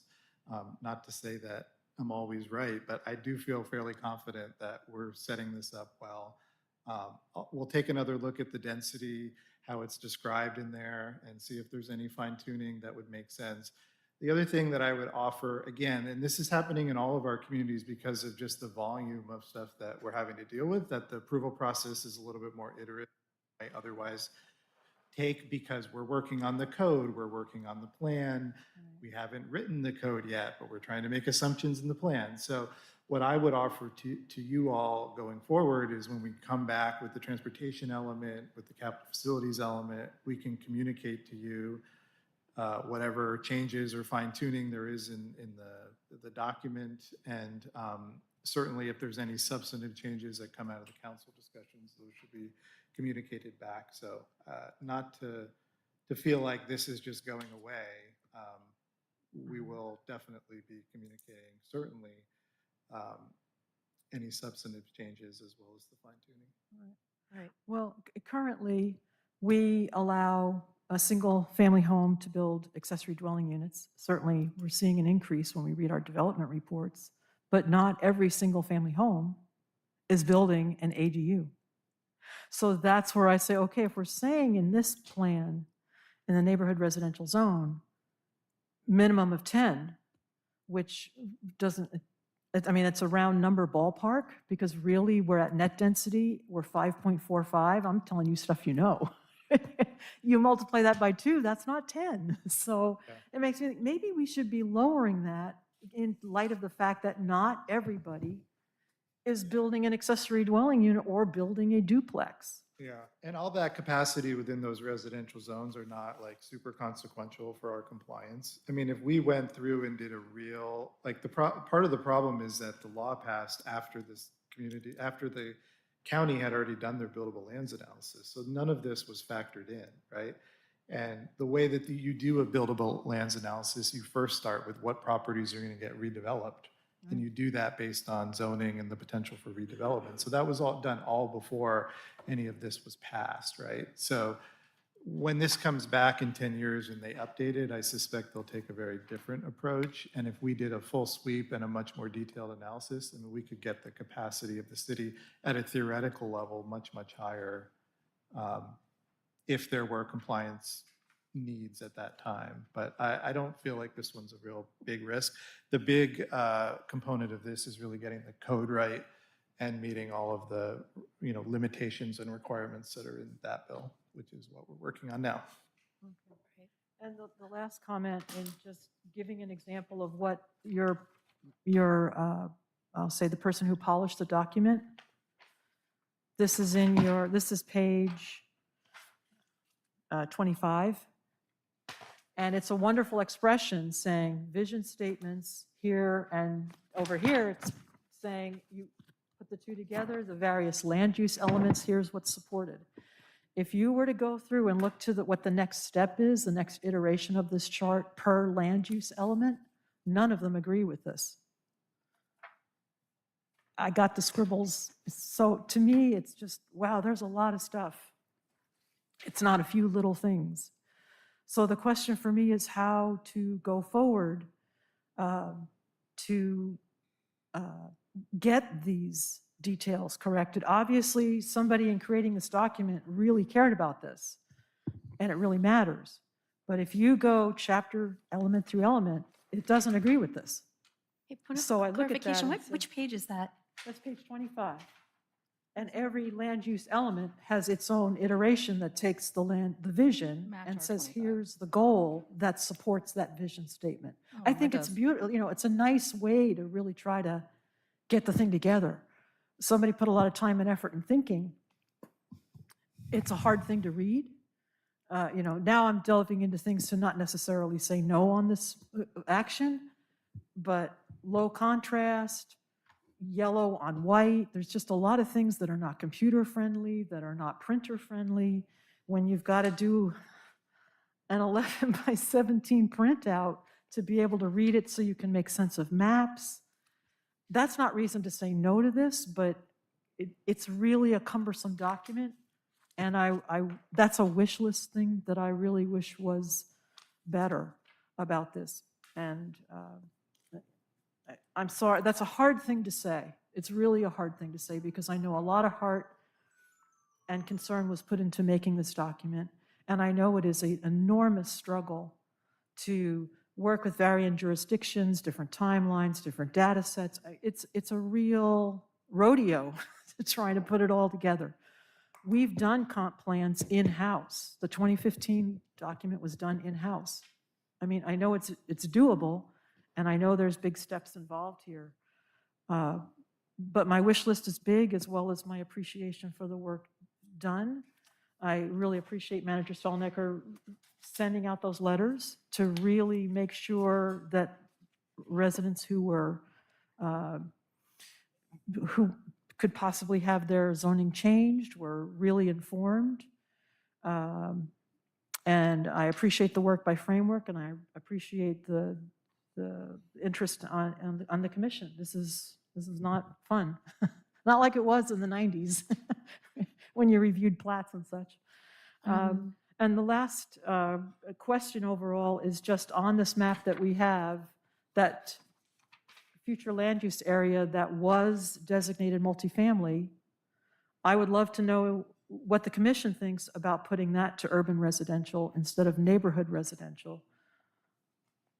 I would support an urban residential designation to increase our capacity. Thank you. Commissioner Sweat, do you have input at this point? Nope. All right. All right. I haven't gone. Yes, Commissioner Johnson. Thank you. All right. I think this document's the best. Oh, sorry. There are some things I will send an email to Anjali about different errors or differences of editorialism that I will send to her. I would like to stay, again, secondly, I said it earlier, that the work that is done by your work Framework, doing comp plans is not easy, and it's better than being done in-house because you have a more professional team that can look at these things and actually look at all the laws that impact us. We can read them, but not all of us are really attuned to all the meaning behind a law.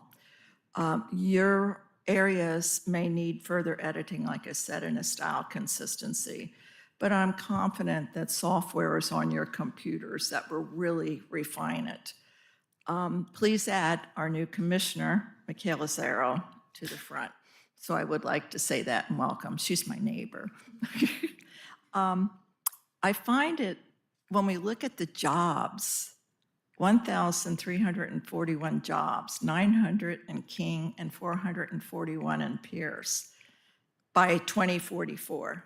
And I go, wow, 900 in King. It's all residential. So, but I understand because the state is forcing us to make sort of views of how these are to be designed. Mm-hmm. And people may differ with me, but we have, if we want to fight the state, we have to get the people to fight the state with us. And at this point, nobody fought in 1990, nobody fought later. Just say, let cities do what they want. And so my other question is FLUM, Land Use Map. It states on page 36 that FLUM is not zoning and gives flexibility in zoning, but should be used for zoning updates. Now, I would like you to explain that a little because I go back to whatever is in here, it implies zoning. Yeah. And that's codification. So could you explain that for me? Yeah, so in some cases, you would be able to make a zoning change without updating the comp plan. The issue with the comp plan is that the state, because it's supposed to be a policy document and not something that's sort of changed more willy-nilly, you're only allowed to update it once a year. Unless you're doing like a new Sudbury plan, and there's a few other exemptions for that. In some cases where a zoning change doesn't require a change to the future land use map, you could just go ahead and change that. You wouldn't have to touch the comprehensive plan. In other instances, you might. So for example, if you went, let's say there was an area that was within Uptown and you decided you wanted to make it urban residential, you'd have to go into the comp plan and change that map because it's a different designation. So it kind of depends, and I think that's where the statement is referencing that it may be required to make a zoning change in some cases. Thank you.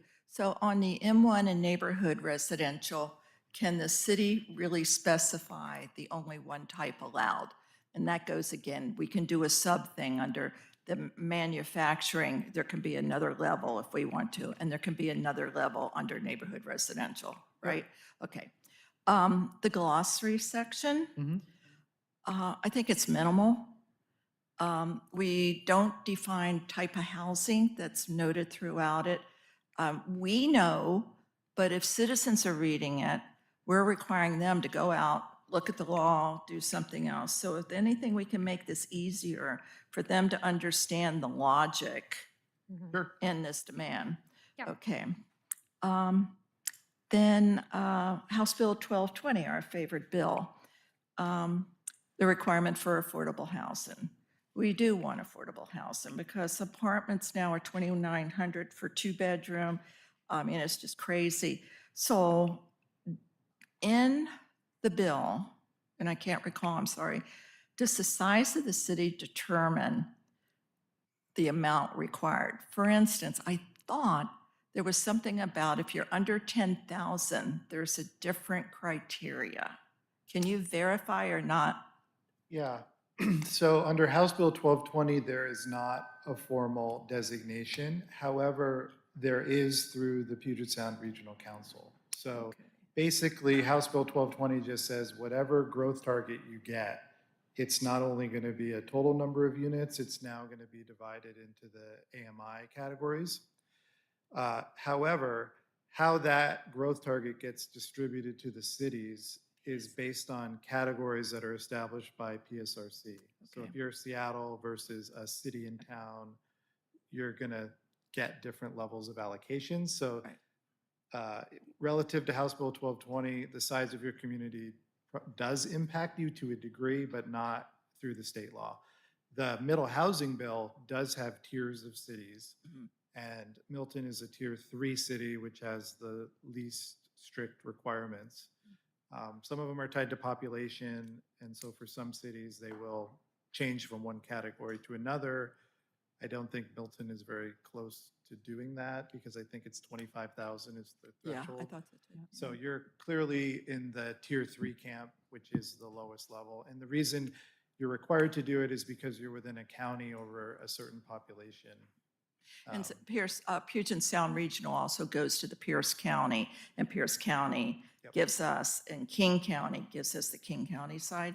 Right. Yeah, they're also in PSRC, so Right. yeah, it all happens. But I do think that Milton, I mean, I suspect that Milton gets a little bit lower of a growth target because it's a smaller community and it's with the counties, but I don't have anything to back that up other than the category of city it is, which I think it's cities and towns. One note too, just to go back to the King County employment. Pretty much all of that employment is already in pipeline with the redevelopment of the warehousing up on That's right. I-5. So A lot of us forget that's King County. Yeah, so that's in King County, and so that I believe that was why that growth target was so high. Okay. UGA area overlap change was on the past map. Can you remind me why that changed the urban growth area? I think you brought it up too. We had there was a confusing joint UGA between Milton and Fife. Yes. which I've never encountered before. And This guy over apparently here. there wasn't a whole lot of communication, Okay. that some of that land that we were showing in the joint UGA had Right, already been okay. annexed. So that's what it was for. And that happened in a couple of areas over on that west side that came up in some of our initial conversations with Pierce County, and a joint desire to sort of go through a process and rectify that and kind of figure out where it made sense to just put it either in Fife or Milton. But because of the requirements and resources needed for our comp plan updates, both at the city and county levels, we did not have the bandwidth to do that. Particularly the county did not have the bandwidth to do that. I think when we look at your charts, on 56 and 57, I like them, but I wonder about people who are my age and older or visually impaired, the color schemes. Sometimes it's hard to tell. I don't know if numbers or letters could be assigned that could go with the color, and that could be in a table with it. I think that might help people. Yeah, can I pull up that page just to make sure that, because I think we've had a couple comments.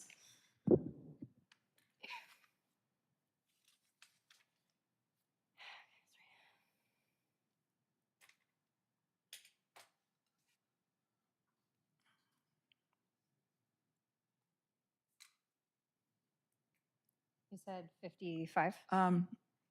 56 and 57. And it's where you have it on the left, and then you're going to the colors on the other side. And some of the color, yeah, right back there. Okay, okay. So I understood it after I looked at it, but visually, sometimes colors, the tint can impact where you're going. Yeah. So my thought was somehow you could do the columns at the top, you know, but it's just a suggestion if somebody else has said anything. Yeah. But I'm okay with it. Okay. Could you please explain emergency beds? Where we're putting the 25? We don't have a hospital. We have senior centers. So again, it's just something the state and the law says this is projected we would want people to do, is have the ability. You have to set up your zoning to allow emergency housing. That's Which, basically what it is. And there's some- that's what we did.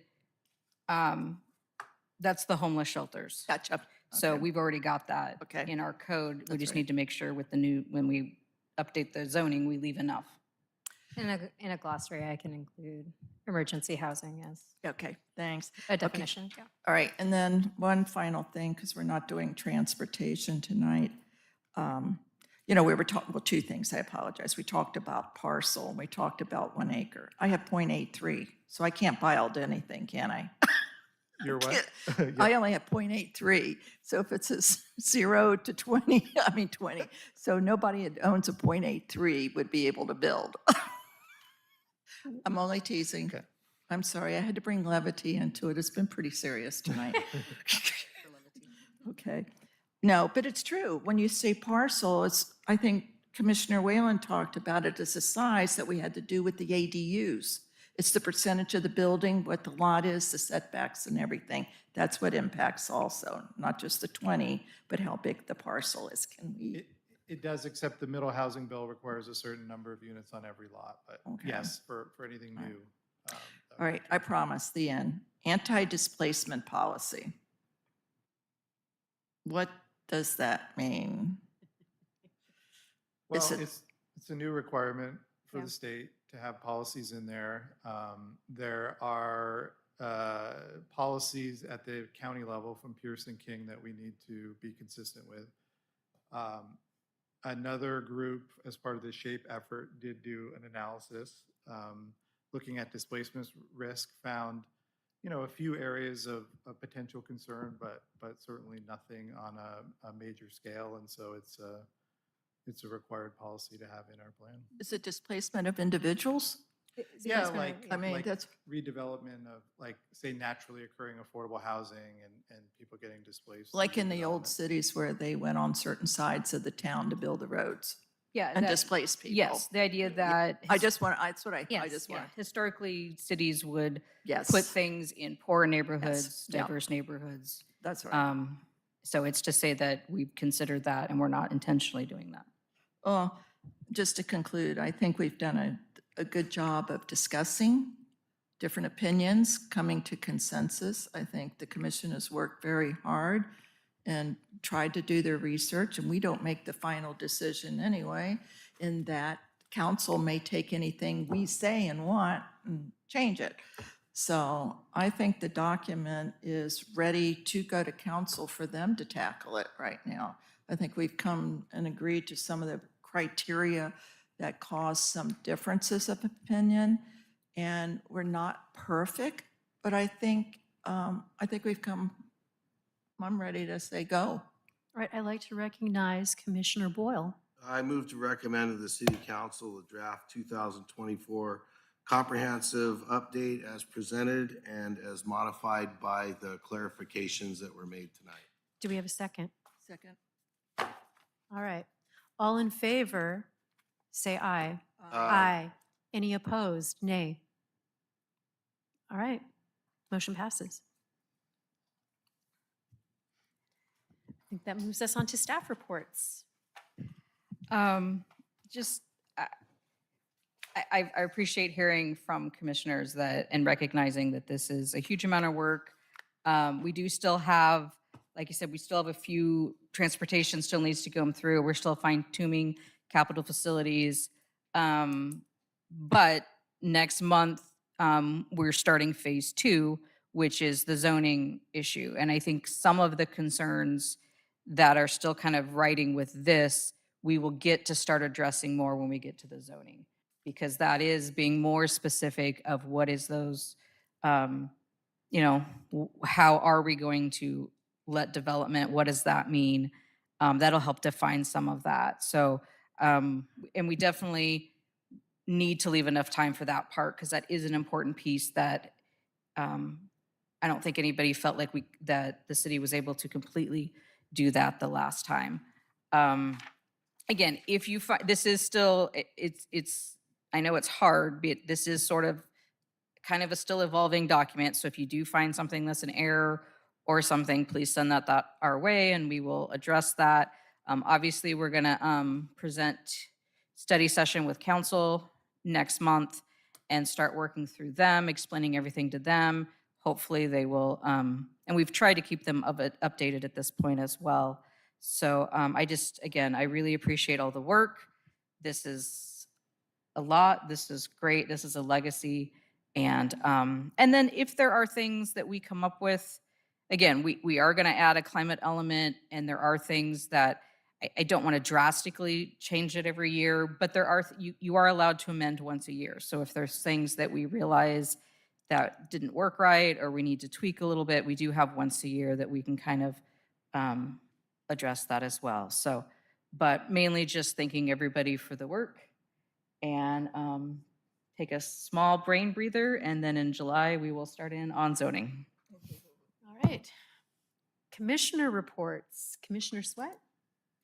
I don't really have much. I do want to say thank you to the citizen participation. It might have changed my mind in one matter. So, but I'm good. Thank you. All right. Commissioner Whalen? Thank you to our audience members. Thank you for your care and concern and input. Thank you to Framework for the work done and providing the tools. It's much appreciated in this challenging environment. Thank you for staying open to having further refinements as it goes on to council. The